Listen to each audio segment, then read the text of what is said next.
بسم اللہ الرحمن الرحیم۔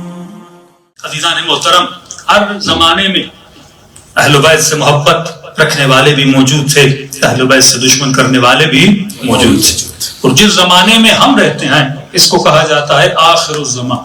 کون سا زمانہ؟ آخری زمانہ۔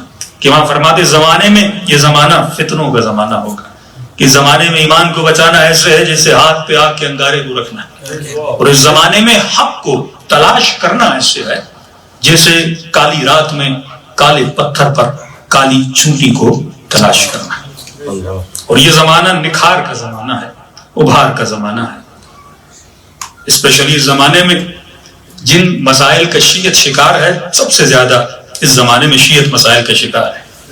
کہ زیارت عاشورہ میں فرماتے ہیں انی سلم لمن سالمکم وحرب لمن حاربکم۔ یہ معیار ہے کہ مولا جو آپ سے محبت کرتا ہے ہم اس سے محبت کرتے ہیں۔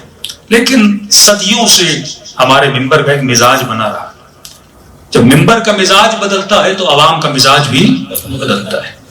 وہ قومیں جو اپنی حالت نہیں بدلتی، خدا بھی ان کی حالت کو نہیں بدلتا۔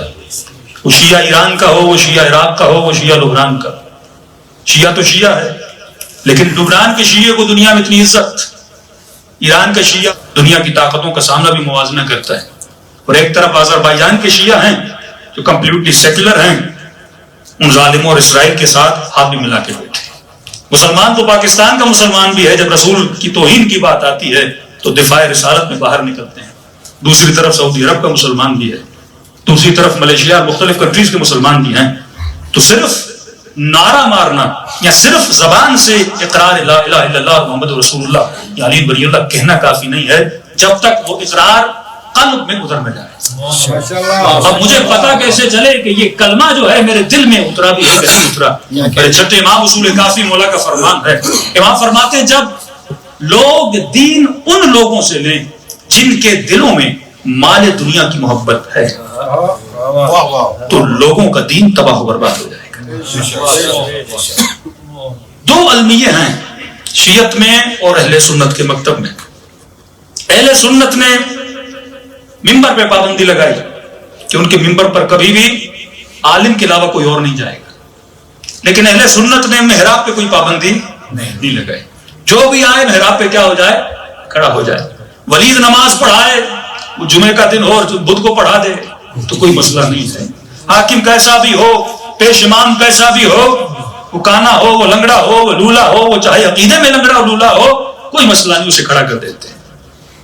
حالانکہ مکتب تشیع میں محراب کے لیے شرط نہیں ہے اتنی سخت جتنی ممبر کے لیے شرط سخت ہے۔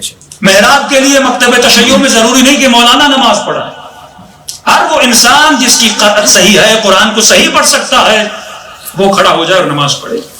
لیکن ہم کہتے ہیں نہیں، جب تک مولانا نہیں ہوگا ہم اس کے پیچھے نماز نہیں پڑھیں گے۔ حالانکہ نماز کے لیے قطعاً یہ شرط نہیں، گھر میں 4 بھائی، ایک آگے کھڑا ہو جائے، 3 پیچھے کھڑے ہو جائیں اور نماز پڑھنا شروع کر دیں، 1 رکعت کا ثواب 10 رکعت میں حاصل کر سکتے ہیں۔ لیکن ہم نے محراب کو اتنا سخت بنایا کہ محراب کے لیے مولانا کا ہونا ضروری ہے۔ اور جس ممبر کے لیے امام صادق فرماتے ہیں کہ لوگوں ممبر پر ایسے لوگوں کو بٹھانا، سب سے پہلی شرط یہ ہے کہ یہ دیکھنا اس کے دل میں مال دنیا کی محبت زیادہ ہے یا علی کی محبت زیادہ ہے۔ کیونکہ اگر دنیا کی محبت ہوگی وہ تجھے دین نہیں دے گا، وہ دین کو اپنی خواہش میں بیچنا شروع کر دے گا۔ قاضی شرح مولا نے خط لکھا، قاضی شرح میں نے دیکھا ہے کہ تم نے بہت بڑا گھر لیا ہے، فرمایا یہ سیرت علی ابن ابی طالب کے خلاف ہے۔ اور وہی قاضی شرح فتویٰ لکھتا ہے، فتویٰ کب جاری کرتا ہے؟ جب اس کے سامنے سونے کے سکے اور جواہرات آتے ہیں۔ یہی قاضی شرح ہے کہ فرمایا جب پہلی مرتبہ کہا کہ قاضی شرح تم سے فتویٰ لینے آئے ہیں، کون سی فتویٰ کا فتویٰ لینے آئے ہیں؟ کہ قتل حسین کا فتویٰ جاری کرو۔ اس کے سامنے قلم اور دوات تھا، دوات اینٹ کا بنا ہوا تھا، اس نے اس دوات کو اٹھا اور اپنے سر پہ مارا۔ جب پہلی مرتبہ سنا تو گویا قاضی شرح نے اپنا خون نکالا تھا کہ وائے ہو تم پر، میں حسین کے لیے لکھوں کہ حسین علیہ باللہ واجب القتل ہے۔ کہ قاضی شرح کو جانتے تھے اس کے دل میں مال دنیا کی محبت ہے۔ کہ قاضی شرح تمہاری مرضی ہے، فتویٰ تو کوئی اور بھی لکھ دے گا، اتنے قاضی ہیں، فتویٰ تو کوئی بھی لکھ دے گا، حسین کو تو ویسے ہی شہید ہونا ہے۔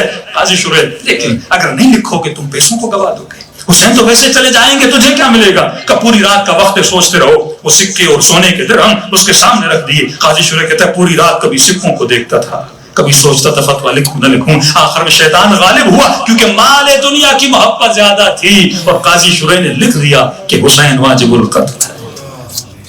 تو جب ممبر تجارت بن جائے، المیہ یہ ہے کہ بھئی ڈاکٹر کا بیٹا ڈاکٹر بن سکتا ہے، اس میں کوئی عیب نہیں ہے، لیکن ڈاکٹر کا بیٹا ڈاکٹر بنے ڈاکٹری کا علم حاصل کرنے کے بعد۔ آپ کو کوئی کہے کہ کسی ایسی ہاسپٹل میں جائیے جہاں پہ ایک ڈاکٹر ہے لیکن فیک ڈگری والا ہے، آپ جاؤ گے اپنی کڈنی اس سے بنوانے، آپ جاؤ گے اپنی آنکھیں دکھانے؟ اس کا مطلب میں جسم کے لیے بڑی ویلیو رکھتا ہوں، لیکن جب دین کی بات آتی ہے میں ہر ایرے غیرے کے پاس چلا جاتا ہوں۔ جب دین کی بات آتی ہے میں یہ جاننے کی بھی کوشش نہیں کرتا اس نے علم دین کتنے سال پڑھا ہے، اس نے کلام معصوم سے کتنی انسیت ہے، میں دین کے لیے ہر بندے کو بٹھا دیتا ہوں۔ حالانکہ اگر میری آنکھ خراب ہو جائے، میری کڈنی فیل ہو جائے، میرا ہارٹ فیل ہو جائے، زیادہ سے زیادہ جسم مر جائے گا، لیکن اگر میرا ایمان خراب ہو جائے میری آخرت تباہ و برباد ہو جائے۔ کیوں لوگ تباہ ہوئے؟ کیونکہ ممبر پر غلط لوگ بیٹھے تھے۔ کیوں لوگ مخالف اہل بیت بنے؟ کیوں 100 سال تک ممبر سے مولا علی پہ سب و شتم کیا گیا؟ کیونکہ ممبر پر کیا تھے؟ دین فروش لوگ تھے۔